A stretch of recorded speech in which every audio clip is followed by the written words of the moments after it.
Bonjour et bienvenue sur ce webcast qui va vous faire découvrir comment maîtriser son environnement SharePoint avec Quest, un Site Administrator for SharePoint. Je suis Soryak Trasyong, je fais partie de l'équipe Windows Management de Quest Software. Au sommaire de cette présentation, nous allons voir les nouveaux challenges que l'implémentation de SharePoint apporte, les fonctionnalités clés de Quest Site Administrator for SharePoint, à quoi ressemble l'interface, les standards utilisés dans ce produit et on conclura par une démonstration. SharePoint est un outil très puissant et une des raisons pour lesquelles il est puissant, c'est qu'une grande partie des tâches de création et de maintenance de sites peut être déléguée à des utilisateurs grâce à l'interface web intuitive de SharePoint. SharePoint est aussi une technologie qui se répand très rapidement et qui remporte du succès auprès des utilisateurs. Du fait donc de cette autonomie d'une part et de cet engouement à l'utilisation de SharePoint, il faut gérer la multiplication des fermes SharePoint avec une gestion centralisée en essayant bien sûr de garder cette plateforme sécurisée. Site Administrator for SharePoint répond à ces besoins en proposant un outil permettant de découvrir les serveurs SharePoint existants, de générer des rapports concernant votre environnement SharePoint. Plus de 30 rapports sont prédéfinis dans l'interface de Site Administrator for SharePoint, couvrant les besoins courants, fréquence d'utilisation, fichiers volumineux, etc. Sinon, vous pouvez créer des rapports personnalisés.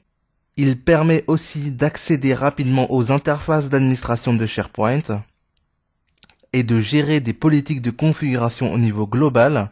Vous pouvez donc désormais configurer de manière centralisée vos fermes SharePoint, quelle que soit l'édition de SharePoint, MOS 2007, WSSV3, WSSV2 ou même SPS 2003. Comment ça fonctionne ? Depuis l'interface de Site Administrator, on pourra soit ajouter les serveurs que l'on veut gérer manuellement, ou on va pouvoir lancer une découverte. Généralement, votre environnement SharePoint, étant donné que tout le monde l'installe partout, ça ressemble à ça, un nuage.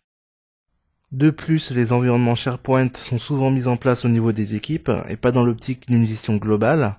La fonctionnalité de découverte des serveurs existants permet à l'IT de s'approprier les serveurs SharePoint mis en place par ces équipes. La découverte des serveurs se fait via Active Directory, elle va scanner les ordinateurs qui sont répertoriés, ou elle se fait directement par un scan sur le réseau.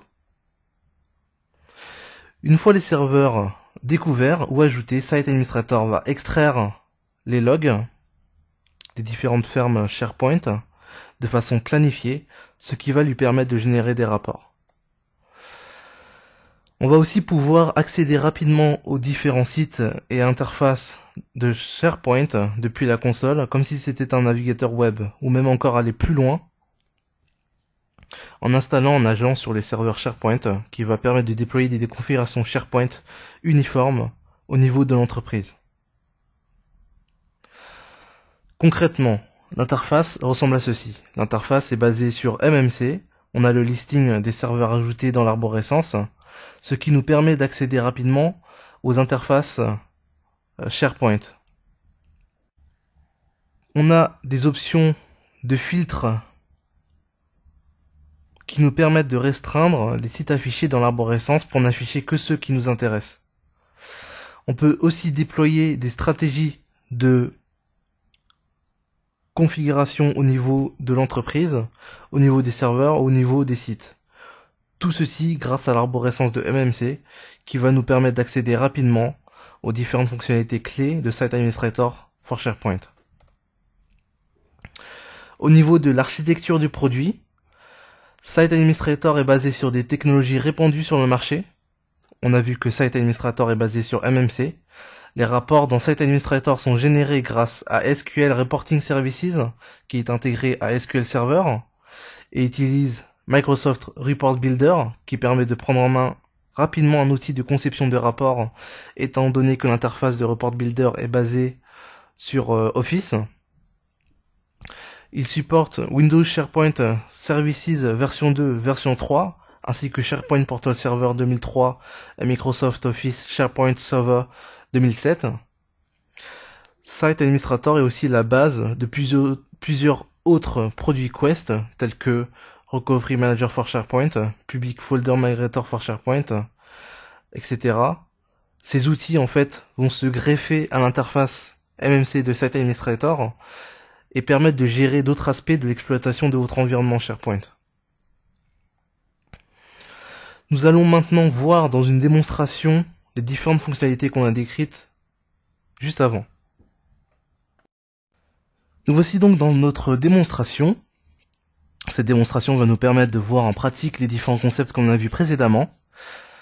Avant de commencer, regardons l'infrastructure sur laquelle on va travailler.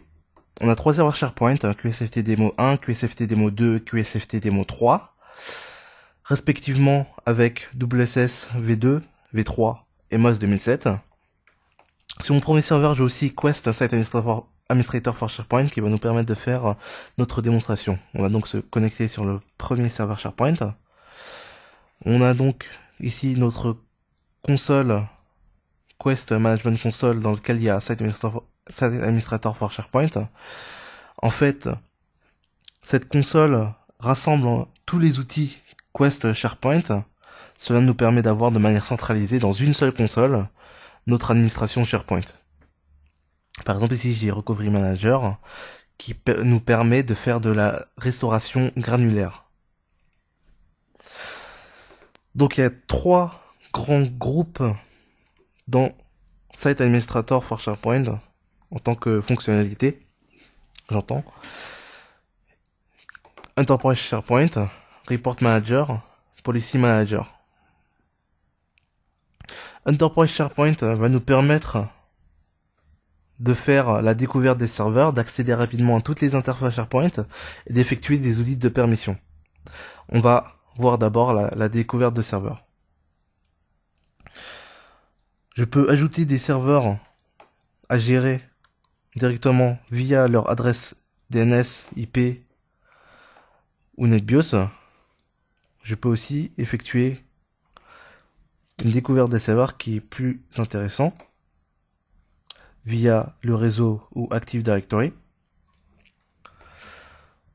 Il effectue donc cette analyse du réseau.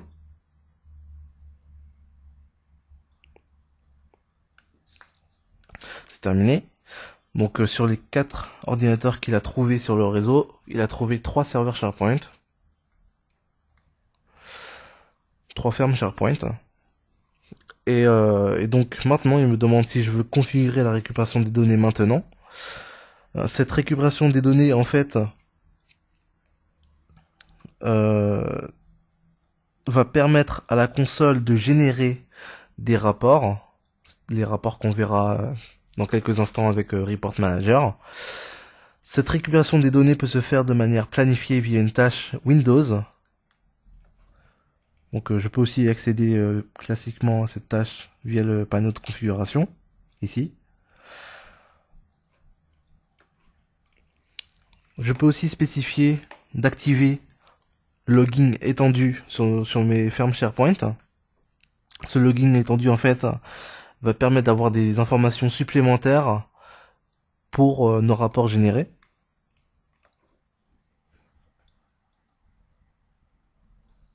Donc maintenant j'ai mes 3 serveurs SharePoint qu'il a trouvé. Je peux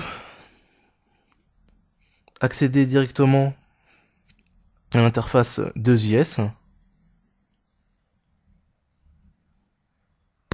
de chaque serveur. Je peux aussi accéder à l'administration de ces serveurs-là. Et je peux aussi accéder au site SharePoint comme si c'était un navigateur web, que ce soit pour WSS V2 ou WSS V3 ou SharePoint 2007.